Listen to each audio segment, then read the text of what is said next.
संसद में जारी गतिरोध पर कांग्रेस पार्टी धर्मेंद्र प्रधान के इस्तीफे पार्टी की है, तो वहीं सरकार चर्चा करवाना चाहती है। इन परिस्थितियों में कैसे समाधान होगा, इसका जवाब जानने के लिए कांग्रेस सांसद जयप्रकाश से खास बातचीत की हमारे असिस्टेंट एडिटर ललित नारायण कांडपाल ने।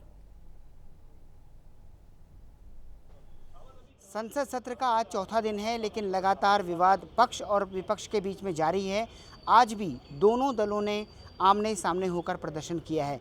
इस बीच प्रधानमंत्री ने फास्ट ट्रैक कोर्ट गठित कर दिया है नीट के मामले में सुनवाई के लिए। इस पूरे मामले पर बातचीत करने के लिए हमारे साथ मौजूद हैं कांग्रेस पार्टी के सांसद जयप्रकाश जी। सर, कैसे देख रहे हैं आप प्रधानमंत्री के इस फैसले को?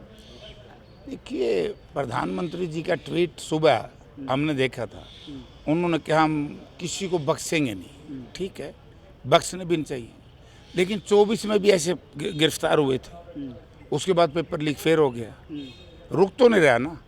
हमारी जो बात है, हमारी आज के दिन तो यह पूरा देश इन छात्रों के साथ है, स्टूडेंट्स के साथ है। और जब छात्रों की मांग है, हमारी मांग है, समूचे विपक्ष की मांग है कि जब तक धर्मेंद्र प्रधान जो आपके एचआरडी मिनिस्टर हैं उनका इस्तीफा नहीं होगा, तब तक कम से कम ये देश नहीं इस बात पे मानेगा कि केंद्र सरकार उनके साथ को न्याय कर रही है। हमने मांग की न्याय, बच्चे न्याय चाहते हैं। न्याय कब होगा? जब धर्मेंद्र प्रधान का इस्तीफा होगा। वहीं दूसरी तरफ आप लोग इस्तीफा मांग रहे हैं, सरकार कह रही है पहले चर्चा कर लीजिए, आप कह रहे हैं पहले इस्तीफा दे दीजिए।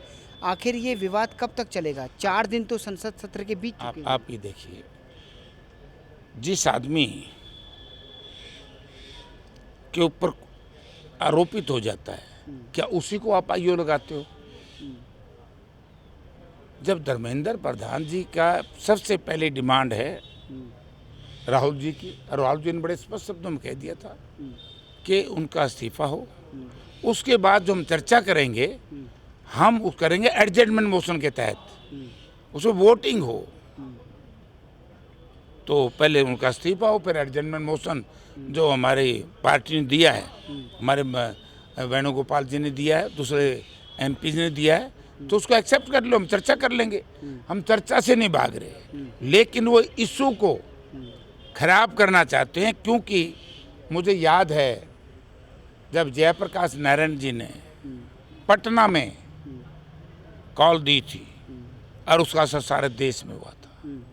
उसके बाद पहली बार मैं ये छात्रों का, स्टूडेंट्स का, नौजवानों का इतना बड़ा आंदोलन और गुस्सा और उनका समर्थन, पूरा देश के लोग चाहते हैं कि वे प्रधानमंत्री तत्काल धर्मेंद्र प्रधान को इस्तीफा लिया, बर्खास्त करो। कांग्रेस जनता पार्टी का प्रदर्शन जारी है। वो कह रहे हैं कि जिन पुलिस वालों ने लाठीचार्ज किया उनके खिलाफ कार्रवाई होनी चाहिए। सोनम वांगचुक भी कह रहे हैं कि सरकार ये आश्वासन दे कि उनके खिलाफ मुकदमा दर्ज नहीं हुआ।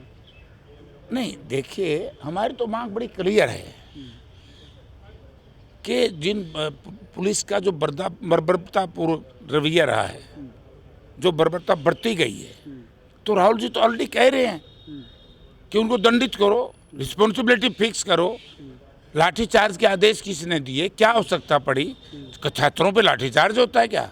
टीयर गैस के गोले फेंके जाते हैं रात को भी।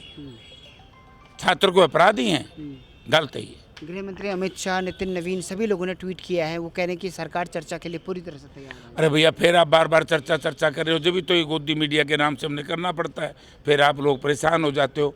हम कह रहे हैं कि पहले एजुकेशन मिनिस्टर का इस्तीफा धर्मेंद्र प्रधान का, और जो हम चर्चा करेंगे वो एडजस्टमेंट मोशन के तहत करेंगे। हम तैयार है एडजस्टमेंट मोशन। आज ये कह दो कि धर्मेंद्र प्रधान का इस्तीफा अभी अनाउंस कर दो पार्लियामेंट में। 2 बजे पार्लियामेंट चलेगी और उसके बाद एडजस्टमेंट मोशन एक्सेप्ट कर लो, चर्चा से 1 दिन के बाद हो जाए। पहले धर्मेंद्र प्रधान का इस्तीफा, एडजस्टमेंट मोशन के तहत चर्चा। इसके बाद सतपाल जी, आप भी हमारे साथ मौजूद हैं। छात्रों का पूरा मामला चल रहा है, विपक्ष हमलावर है, क्यों, कैसे डेडलॉक खत्म होगा? ये धर्मेंद्र प्रधान का इस्तीफा हो जाए और छात्रों के जो समस्या है उसका काम होना चाहिए उनका। और जिन्होंने छात्रों को बेरहमी से पीटा है, कि कोई भी है, उनके विरुद्ध कानूनी कार्रवाई होनी चाहिए। लेकिन सरकार तो फिलहाल इस्तीफे के लिए तैयार नजर नहीं आ रही है। आ जाएगी, थोड़े दिन में आ जाएगी। चलिए, हमसे बातचीत करने के लिए बहुत बहुत शुक्रिया। कैमरा पर्सन मनोज कोहली के साथ ललित नारायण कांडपाल, टोटल न्यूज़, दिल्ली।